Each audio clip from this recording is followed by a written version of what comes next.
Du changement dans la continuité, c'est ce que promet la prochaine édition du festival Rue et Compagnie, dont le programme était annoncé ce mardi à Épinal, qui se tiendra les 14 et 15 juin prochains dans une version revisitée.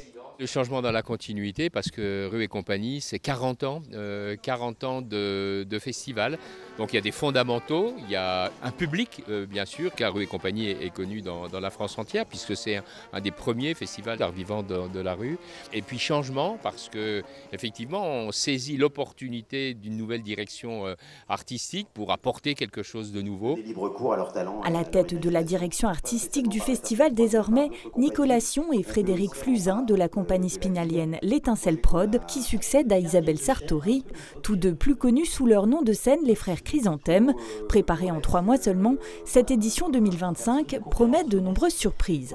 On avait la volonté de créer cette sorte de bulle festive, un peu hors du temps. C'est pourquoi on a resserré un petit peu géographiquement le festival, pour que cet univers du festival puisse être mis en place plus facilement.